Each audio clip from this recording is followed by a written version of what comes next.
I'm representing gangsters all across the world. Still hitting them corners and them lolos, girl. Still taking my time to perfect the beat, and I still got love for the streets.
fucking whatever, Kirby Main 666 brother.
pump a bag bag of food.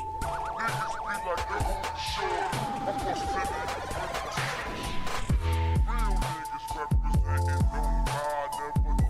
Like I said, all we fucking do is multiply. Real niggas representing no God, never dead. Like I said, all we fucking do is multiply.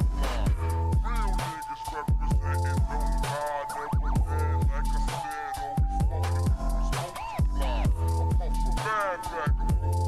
Niggas be like they on the shore. I'm gonna spend it on the representing no God, representing no God, representing no God, representing no God, never dead. Like I said, all we fucking do is multiply. Never dead. Like I said, all we fucking do is multiply. Representing no God, representing no God, representing no God, representing no God, never dead. Like I said, all we fucking do is multiply. Never dead. Like I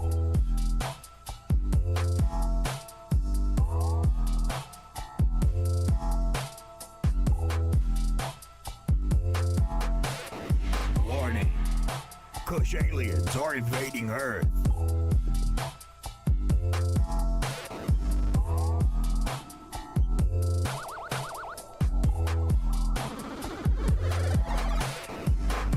real niggas representing no God, never dead. Like I said, all we fucking do is multiply. Real niggas representing no God, never dead. Like I said, all we fucking do is multiply. Real niggas representing no God, never dead. Like I said, all we fucking do is multiply. I pump a bag bag of food. Niggas be like they on the shore. I'm gonna spend it on the representing no God, representing no God, representing no God, representing no God, never dead. Like I said, all we fucking do is multiply. Never dead. Like I said, all we fucking do is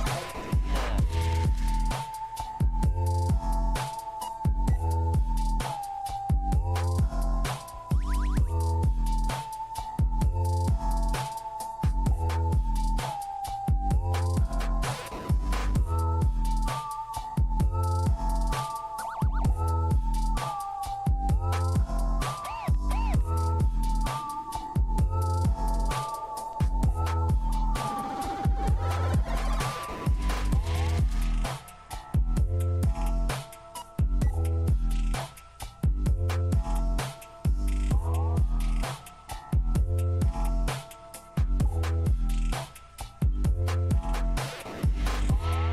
all we fucking do is multiply.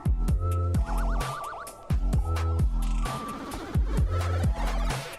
Dr. Bob, a lot of people talk to us or talk about pH balance in our body. Are we too acidic or are we too alkaline?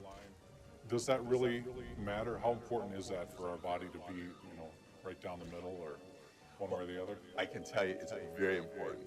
And there's the two extremes because some people are too alkaline. Alkaline is like baking soda. Acid is like vinegar. So our body naturally, physiologically becomes acid.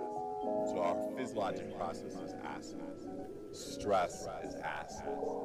We need to eat acid. Our body naturally, physiologically becomes acid. So our physiological process is acid. Stress is acid. We need to eat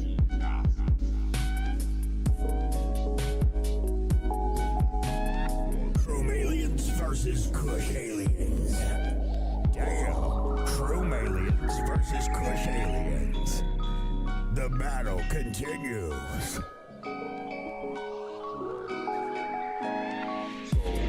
Our body matches physiological acids. So our physiological process is acid. Stress is acid. We need to eat acid.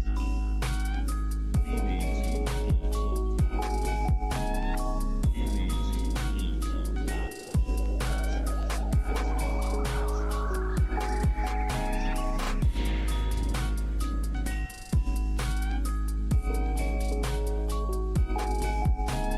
So our physiological process is acid. Stress is acid. We need to eat acid. We need to eat acid. We need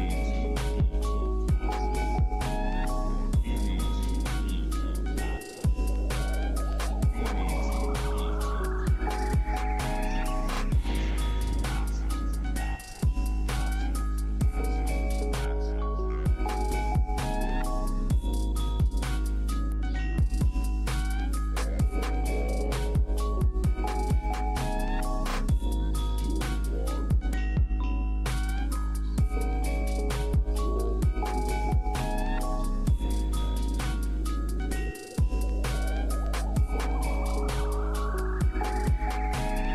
We our body matches physiologically acids.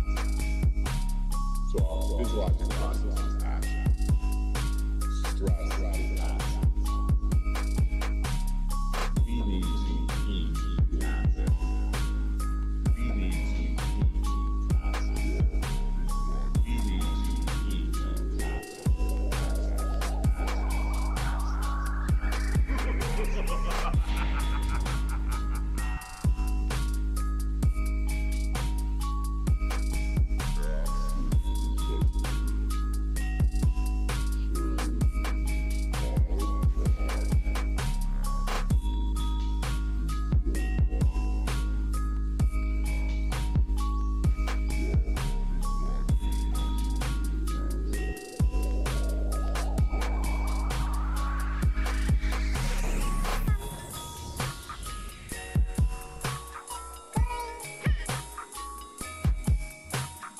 Roll up that Yoshi, pour up that Kirby. It's time to turn up. Roll it up, pour it up, turn it up.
was born in Canada.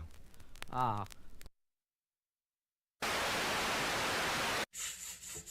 Yeah, we're gonna smoke a fat one for your ass, bitch.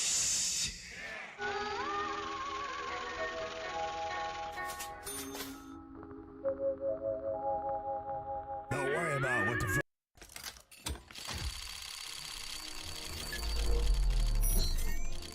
Ooh! All I needed to do was go to hideforce.com. Time to get mellow time. Hello. Hi. Quinoa. Trusty old paint can. The Mellow Brothers. The old paint can. Old bear in a can. Remember they used to show us videos at Good Shepherd of people getting exploded, opening up chemical barrels. So they were showing us snuff. I appreciated that. The curriculum is interesting. That's math class. Yeah, I'm like this. Ow, we're fuck. watching snuff.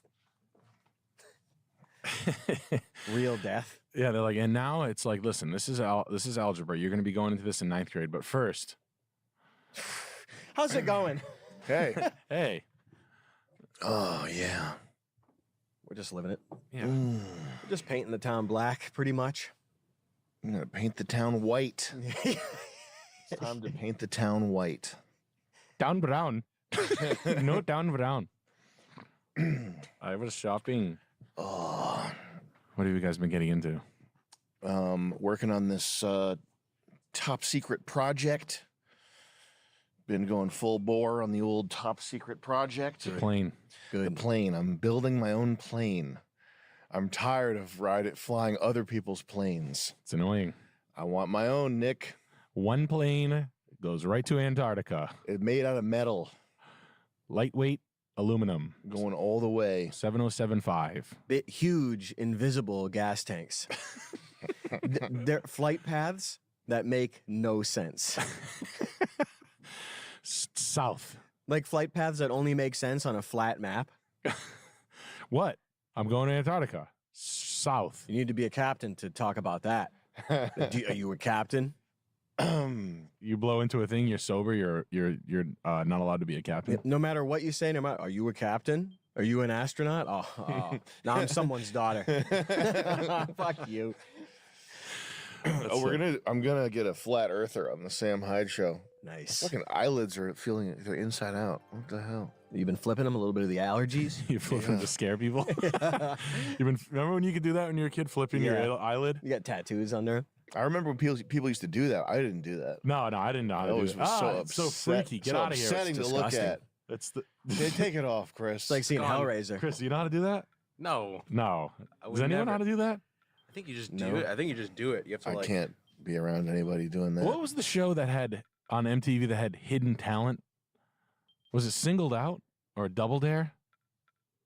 It was like a card that it was like a card-based game show where you had to have a hidden talent. Oh. And some people were like, I'm double jointed, and they could like jump over their arms, like hopscotch. Oh. Little talent show. Like jump ropes? Yeah, Jumping over their own arms. It was Little Talent It was Show. Little Talent Show. Yeah, I remember it. It was Little Talent Show. Yeah, with Michael Cantor was the producer, Can you and turn my headphones up? Michael Keaton was probably Seagutta. producing it. Oh, He he's did- got OCD. It was really nice. He does have OCD here. And it's the extreme kind. Like extreme. He was diagnosed in his 40s. Ah, that's fucking horse shit. Sounds like me. The doctor's like, you're really annoying. But it's Howie too. Like when his kids are sick, he has to sleep in another house right on the side of it. I'm like, fuck you. he's probably just sucking. Wait, Howie Mandel's kids have to sleep in a second house? No, I think Howie has a second house, so when anyone gets sick, he's open. He's got like a cloth touching doorknobs. Howard Stern, I think, also has a little bit of that. Yeah. Those pleasures. I fucking hate Howie Mandel. I liked him at Bobby's World. I didn't. I didn't. I thought it was a terrible show. But he wrote like him as fucking. Remember he used to put a glove on it. He used to put a rubber glove on his head. There's something wrong with him. He has like the personality of like the guy you'll see in episodes. You mean 5 like or Hamburger 6. Helper? Yeah. He'd put like Hamburger Helper. Like that's his bit. Oh, wow. I don't know. That's a pretty classic He did it in photograph. 1941, I believe, the Yeah. first time. No, he's probably 2 years older than me. Keep in mind. And then he bought Just for Laughs Comedy Festival in Canada. He's Canadian, and he's like, and I don't know, it's bankrupt now, and I don't fucking know. I don't really care that A lot much. of good Canadians. But Howie, though, he's Canadian, you say? I think so, isn't he? I just want to, Toronto, Canada, yeah. He might be a little bit more. Yeah. He's just an awkward fucktard. Now, when was Bobby's World? 30 years ago? Yeah. You got the same, and hey, it's not even a criticism. That's just how the media cycle goes in this world. But you got the same people for 30 years. He's had a long career. He's that good. He's is that- what you're he is saying. that But even good. Rosie O'Donnell went away. She knew enough to go away. I don't think it was her choice, though. Do you think she got the hook? She had 100 million. She said, "Fuck it." I read a snippet that she was like, "I had 100 million." I was like, "This fuck it. I don't feel like fighting Ellen anymore. She can be the big." Oh, they're both Yeah, she's Competing for that slot. like, yeah. they use that fake slit, dicks. Damn. That's gross. That little slit of time. She's like, "That's good enough for me, man. I'm good. I'm gonna go drink for a little while in Martha's Vineyard, have fun. I'm gonna go torture my kid." I forgot that Rosie was into talk shows and all that, but she was around for. She was a monster. She was big, larger than big. Did you guys see that Hallmark movie that she did in the 90s? The one who She's shoot. a Yeah. retarded girl. Oh, that actually sounds pretty decent. Passion projects from Rosie back in the day. Yeah. She's as good as DiCaprio and Oh, Gilbert fuck. Grape. Yes. I remember this. This is really good. Riding the bus with my sister. It won an Oscar for Best Picture. Is she gonna be playing Cartman? Did I just see Angelica Houston directing that? This is like Billionaire Angelica Houston. It shouldn't be. Billionaire? Yeah, yeah. Makes sense. She was that good as Morticia, and she had a really good contract for the Addams Family. This is a fan made trailer, but it's funny anyways. Is Dexter driving? Whoa. So yeah, I don't know if there's an actual trailer. Doesn't look like an easy watch. That's a scary piece of video to watch. Yeah. It looks like a TV show that got extended. An episode of a TV show that went on Bit too long. too long there. Playing Andy. We should do that exact same thing. Yeah. A passion project. We should just make that a shot for shot remake of Riding My Sister on the Bus. I mean, she didn't do that for Bonnie. It must have been passion. Yeah. Well, she couldn't pass it up when they said that. She's playing. that. Stuart Copeland's in the score again on this one. Spyro and all that. That's so good. He blows into this. Wait, is he the Spyro guy? Yeah, absolutely. Oh shit. Wow, they had Angelica Houston did direct it. Yeah, I wasn't hallucinating. And it was in Hamilton, Ontario. We've been there. Yeah. Oh, that was nice. That was the place that smelled like gas, right? Oh, wow, really? Yeah. Oh, that was the place with that really good breakfast place. On the 1st of September 1939, the German army came rolling across the Polish frontier, and in just over a month, they were victorious. Poland was reduced to a small, German-led rump state, and the Germans then headed off west to protect their border with France. History has written this invasion as a long-planned act of aggression. Some say that the only cause was a German false flag operation on a radio tower. In fact, very little of the build-up is even discussed at all. The blame is just entirely lumped on Germany, and it's just left at that. In this video, I'll explain from beginning to end what actually happened. Why did the Germans invade? Who has to take some of the blame? Why did the Brits choose nearly 100% German Danzig as their red line? After all, we know every war has a build-up, and it isn't always as simple as the aggressor being the sole party to blame. Before we begin though, a very quick disclaimer. This is of course one of the most controversial topics possible, and so I must make it abundantly clear here at the beginning of the video that this is purely a work of history, and is not in any way, shape or form political.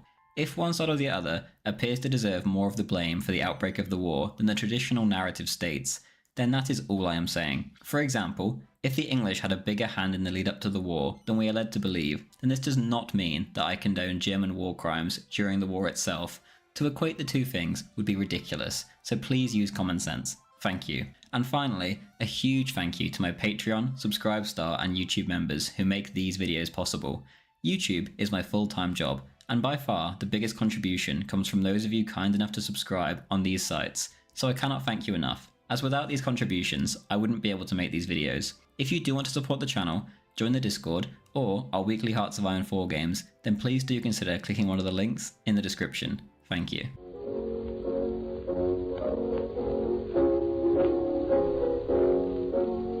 In the late 1700s, Poland was unraveling. It was a corrupt shadow of its former self. In previous centuries, Poland had dominated the region, but now, those that they dominated and repressed were on the rise. During this difficult time, Poland would have to be incredibly careful if they wanted to survive, and they did quite the opposite. They won themselves no friends in the region, and the foreigners would impose themselves more and more on Polish affairs. After decades of this charade, Poland was partitioned, not once, but 3 times until it no longer existed. Prussia, Russia, and Austria found common ground against the old enemy, which was now just an unstable mess of a state, separating them all. They vowed together that the very idea of a Polish state must be removed. For the next 123 years, there simply wasn't a Poland. In 1914, the two German powers and the Russians weren't getting along quite as well as they had all those years ago, and they now found themselves on opposite sides when all hell broke loose in Europe. By 1919, the Russian Empire no longer existed, and the Tsar was dead. The Soviet Union took its place. Austria too had fallen. Now it was just a tiny bankrupt republic, and her empire was independent and squabbling amongst themselves.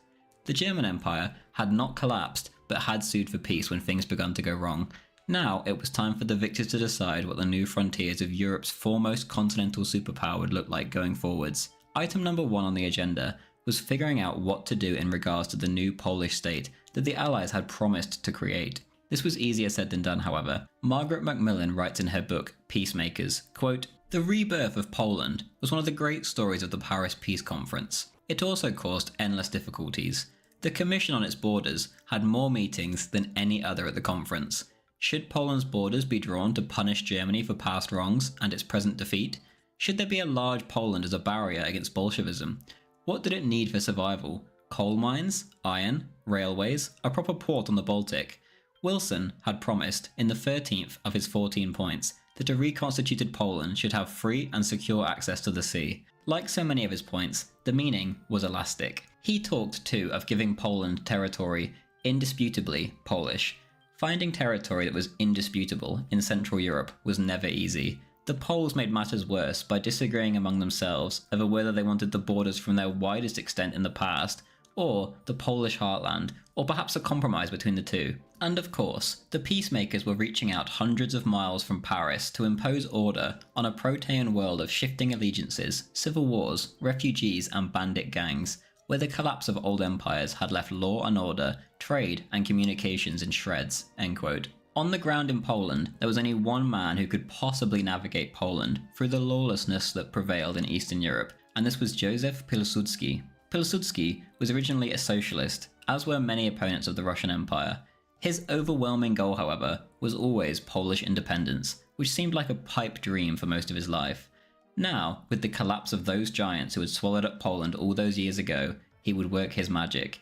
He dropped the socialism and set off to secure a future for his people. When he was released from prison at the end of the war, he was met by some old socialist friends, and they greeted him by calling him comrade. He replied, quote, "Gentlemen, we both took a ride on the same red tram, but whilst I got off at the stop marked Polish independence, you wish to travel on to the station socialism. Bon voyage, but be so kind as to call me sir." End quote. Pilsudski also had a more right-wing rival in Paris, named Roman Dmowski, a devout Catholic with lofty yet different goals for Poland's borders. Pilsudski's task wasn't an easy one. Between 1918 and 1920, Pilsudski fought 6 different wars. Most Polish territory was contested with others finally seeking freedom too. The Lithuanians in the north, the Ukrainians in the east, the Czechs and Slovaks in the south, and the Germans obviously wanted to keep their German lands in the west. On top of all this, he had to mesh the Poles themselves into one state. The Poles had been split into 3 all those years ago, and had over the past century or so developed very differently. The Austrian territories were a backwater, the Russian ones harsh and brutal. The German territories were far more advanced, and the Poles there had developed somewhat of a superiority complex. In the mood of the day, Polish egos were through the roof. They finally had freedom, and now many chose to take it to the extreme, instead of just being happy with their mere independence again. One German reporter said just a month after the armistice, quote, "The Poles are developing an appetite like a freshly hatched sparrow," end quote. There was talk of the borders of 1772 returning, where Poland controlled Lithuania, Belarus and much of Ukraine. This would have put the Poles themselves at around 60% of their own state's population. Pilsudski, who still had some insane ideas of grand federations, was actually more moderate than the Poles who were trying to work things out at the peace conference in Versailles. Pilsudski said, quote, "All that we can gain in the West depends on the Entente, on the extent to which it may wish to squeeze Germany," end quote. Of the East, he said, quote, "Here there are doors which open and close, and it depends on who will force them open, and how far," end quote. He was completely correct in both cases. In the East, the Poles would fight many battles, but most famous of all was their war against the Soviets. They had pushed deep into the Soviet Union, but they were pushed back right to the gates of Warsaw. Here, however, they managed to turn the tide against all odds, and the Soviets were decimated. Poland gained generous territorial concessions at the negotiating table. In the West, the Poles wanted one thing above all else: a port. Macmillan writes, quote, Danzig, at the mouth of the Vistula, was the obvious choice for a port. It had once been a great free city under Polish rule. The Amsterdam of the East, people had called it, with its prosperous trade, its rich merchants, and its elegant buildings. Since the 1790s, however, it had been under German rule. In 1919, its population was over 90% German, although much of the surrounding countryside was heavily Polish. End quote. Ironically, the Brits were the least enthusiastic to grant them this. Quote, the Allies agreed before the peace conference that Poland should be independent. The British, however, were not prepared to invest much to achieve this, since they had little national interest at stake. They also feared, with some reason, that Poland could become a liability. Who would defend it if its neighbours, Germany and Russia in particular, attacked? Moreover, the British did not particularly care for either Polish faction. Pilsudski had fought against them and was a dangerous radical. Dmowski and the Polish National Committee were too right-wing. In fact, the prevailing opinion, said a British diplomat in Warsaw, which to a great extent influenced me at the time, seemed to be that to do anything the Polish Committee asked for would be to fasten upon Poland a regime of wicked landlords who spent most of their time in riotous living and establish there a chauvinistic government whose object was to acquire territories inhabited by non-Polish populations. End quote. The Brit in question would be proved quite right 20 years later. The French, for their part, were enthusiastic Polonophiles. In 1917, the French publicly declared their support for a post-war Poland, and not just any Poland, but a quote, big and strong, very strong, Poland. Their support for Poland was multifaceted. Firstly, the Russian void had to be filled. France simply could not compete with Germany in terms of population and military strength. The French were deep in a decades-long decay, whilst Germany was at the peak of their powers before the Great War. The Germans were reproducing, the French were not. The French dealt with this in a number of ways. One, of course, was the mass usage of colonial troops to make up the manpower difference, but these tended to be both extremely brutal and extremely ineffective. The second way was using other nations as counterbalances. Recently, this had been Russia, but now the French had a bright idea. Why not create a strong Poland to keep Germany in check? This idea didn't stop with Poland either.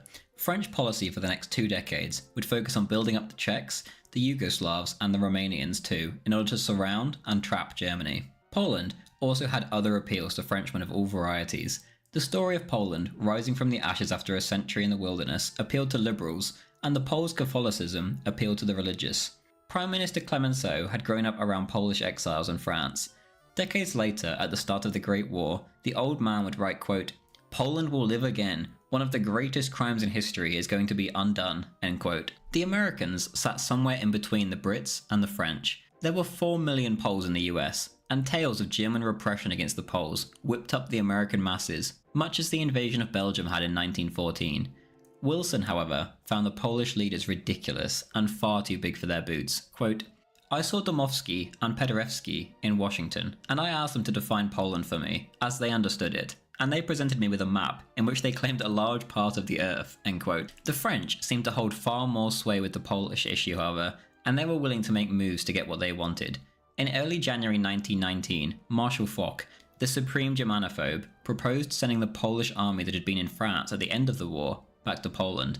The route he suggested was specifically via Danzig, which was still German at this time. He knew full well the Poles would not just pass through. Wilson said, quote, with the object of sending Polish troops into Poland, we were going to prejudge the whole Polish question, end quote. When the Germans found out about this plan, they threw an absolute fit, and such a storm was whipped up that the French had to cancel their scheme, and the troops made their way by land instead. Even Pilsudski didn't care as much about Danzig as the French did during the situation, and there is no evidence that Pilsudski cared much at all about the city in general. On the 29th of January 1919, Dmowski was invited to explain the situation in Poland to the Supreme Allied Council.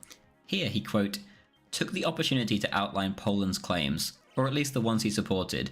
He was not, he said, going to claim everything Poland once possessed. Parts of Lithuania and the Ukraine no longer had a Polish character. Poland was, however, quite willing to help them out, since they were a long way from being able to manage their own affairs. On the other hand, Poland should take possession of the eastern part of Germany. True, much of this land had never been Polish, but there was a great many Poles living there. far more than the German statistics indicated. He said, "These Poles were some of the most educated and highly cultured of the nation, with a strong sense of nationality, and men of progressive ideas. Even the local Germans looked up to them. Poland also needed the coal fields of Silesia and Teschen. Lloyd George listened with obvious impatience, and Wilson studied the paintings on the walls." End quote. Macmillan goes on to explain the perception the Allies had of the Poles at length. Quote, "The Poles had a knack for irritating even their friends in Paris. People joked that when an Englishman wrote a book on the elephant, he dealt with its habitat and how to hunt it. A German wrote a treatise on its biology, but the Pole started with, 'The elephant is a Polish question.' Even the French were alarmed by the extent of Polish demands in Russia, which, after all, might be an ally one day. The British and the Americans complained about the rival delegations. Polish actions on the ground also raised suspicions. The Poles were using, said Balfour, the interval between the cessation of war and the decisions of the Peace Congress to make good their claims to districts outside Russian Poland, to which in many cases they had little right, although in others their claims were amply justified." Wilson agreed. Moreover, the Romanians, the Serbs and the Hungarians were doing exactly the same thing. Pilsudski was moving troops into German territory around Posen, north into Lithuania and south into Galicia. The difficulty was how to stop him. The Allies could withhold supplies, but they had not sent much yet anyway. They could threaten, but they had very little real power in the centre of Europe. Indeed, they had been obliged to keep German troops in place along the frontier with Russia. They also hesitated to come down too hard on the Poles. As Wilson said in May, when the Council of Four was considering, yet again, ways of getting the Polish army to stop attacking the Ukrainians, quote, "If Paderewski fails, and we cut off food supplies to Poland, won't Poland herself become Bolshevik? Paderewski's government is like a dike against disorder, and perhaps the only one possible. If the dike went, who could tell how far west the Bolshevik current might flow?" End quote. This dilemma pretty much explains why the Allies did nothing to stop the Poles. The Brits couldn't care less about Poles or Poland, but they did care about the spread of communism. Ironically, one of the most anti-communist Brits at the time was Winston Churchill. His bloodlust and warmongering was a mainstay in his career, from Gallipoli to Dresden, but even now at the end of the World War, he was begging for a showdown with Lenin's Soviet Union. With this issue in mind, as well as the sheer confusion of Central European ethnic boundaries, the Allies simply threw their hands up and let the Poles get on with the madness in the East. They would simply deal with the German issue. It was decided that ethnic lines must come first, but even here there was some confusion. As well as the ethnic lines, other matters were taken into consideration, including defensible borders, railway lines, and most importantly, access to the Baltic. In the end, the expert commission in Versailles decided that 95% German Danzig should be handed over to the Poles, and East Prussia should be cut off from the rest of Germany. In the end, only two areas were allowed a plebiscite. One was Allenstein, a Protestant Polish area in East Prussia. They voted 363,000 to 8,000 in favour to remain with Germany. In the end, over 2 million Germans were to end up in Poland. When Lloyd George saw this suggestion, he said, quote, "Was it necessary to assign so much German territory, together with the port of Danzig?" End quote. Macmillan writes of his thoughts, quote, "He noticed that there was a district called Marienwerder, about 50 miles south of Danzig, abutting East Prussia, which had a clear German majority. Surely its inhabitants should be allowed to vote on the future. The proposed corridor was not fair," he went on.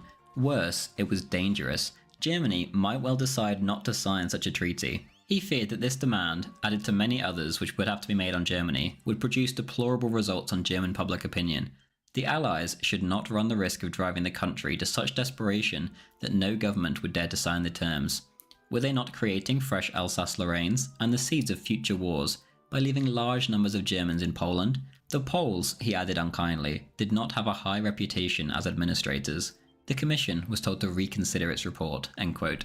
Dmowski in France was seething, and he called Lloyd George a, quote, "agent of the Jews," which didn't really make sense, as Poland had the highest Jewish population by a landslide in Europe. He went on to say that the British Prime Minister was the tool of sinister capitalist forces who were opposed to a strong Poland.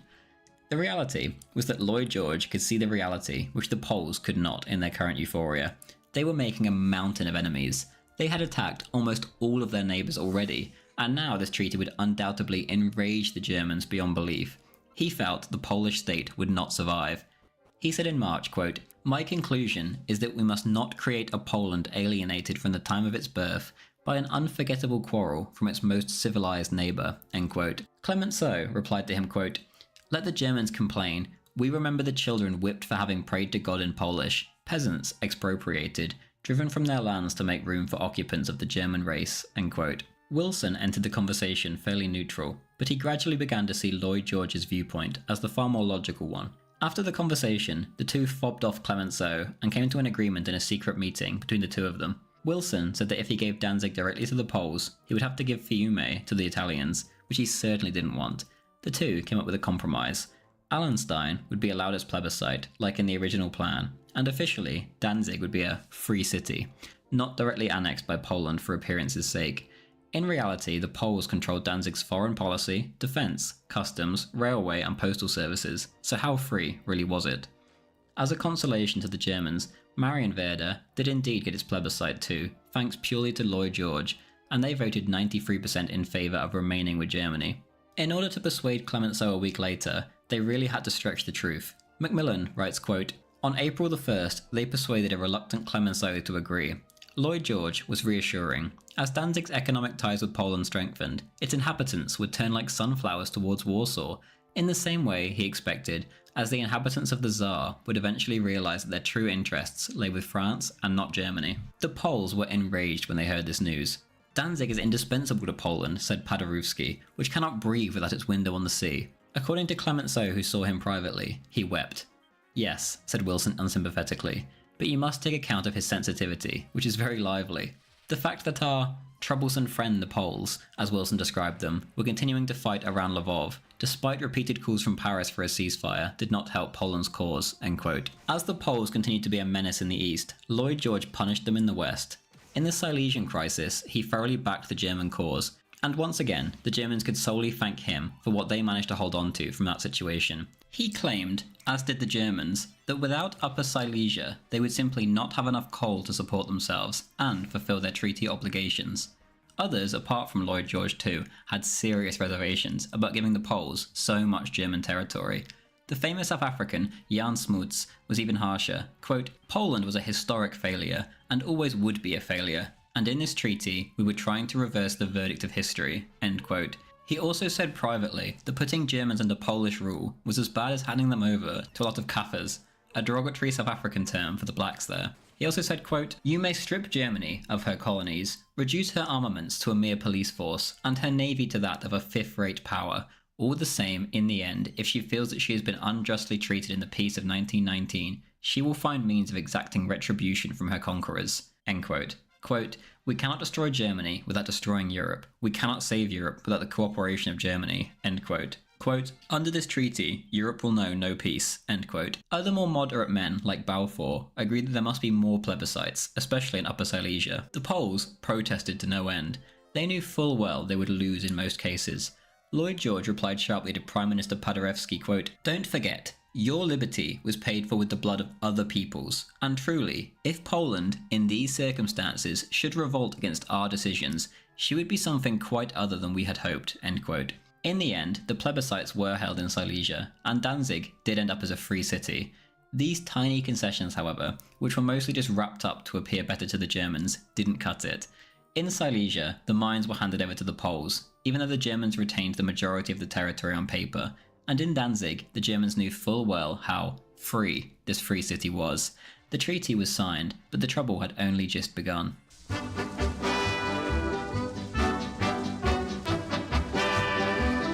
Even Poland itself couldn't remain stable. On top of this, they made themselves pretty much no friends during the interwar period. The Poles hounded their own prime minister for not getting them everything they wanted, and consistently attacked his wife in particular. At the end of 1919, Paderewski resigned as prime minister in disgust, and he never lived in Poland again.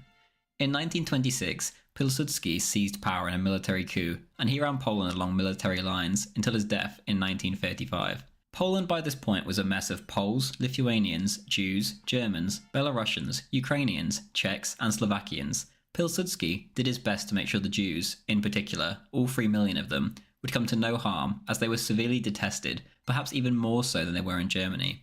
With his death, however, ethnic tensions boiled over. It was during this quiet period that Poland almost invaded Germany. Almost immediately after Hitler came to power, the world's Jews rose up to stop him. From the US to China to South Africa to Lithuania, almost every Jew was united in their opposition against Adolf Hitler. Only a very small group of Zionists saw another route. In the early days of 1933, these Zionists could barely get their voices heard amidst the near-unanimous anti-Hitler movement. Their plan was to use the German Jews' misfortune as a way of making them move to Palestine. Usually, those seeking to migrate were Eastern Jews, who were looked down upon by the more integrated Western Jews, especially those in Germany. It was these German Jews that the Zionists wanted to build their new homeland in Palestine. Ironically, these goals placed the National Socialists and the leading Zionists in the same boat, as they both attempted to navigate the insane tension of 1933. Obviously, in 1933, there was no Israel. The Jews had no homeland. There was only one way that they could have any impact on Hitler, and that was via trade and finance. Spontaneous boycott movements sprung up all over the world, which slowly began to unite. In America especially, the anti-Hitler movement was gigantic in big cities, most prominently New York. The leading members of the boycott there tried to influence US policy and gained access to the president's ear however they could. Their goal was an official US boycott. British Jews did the same. Many of these boycotts became very close to becoming official policy in each country, but none quite managed to do the trick. Only Latvia banned these movements in their own nation, however. Even though there was no official policy supporting the boycotts, individual government members, Jewish or non-Jewish, ended up joining the cause, and soon it could be classified as Jewish-led, but not just a Jewish movement anymore. Millions were whipped up by anti-German propaganda, whether it was the true stuff or the false stuff, that was being pumped out of the radio, television and newspapers alike at 1,000,000 miles per hour all over the world. Taking a pro-Nazi stance at this stage would make you look like a lunatic against this frenzy of hate. Millions of all kinds of ethnicities ended up boycotting to crush Hitler and starve the import-reliant Germany that winter. It was in this atmosphere that the Polish and Czech governments got some bright and lofty ideas.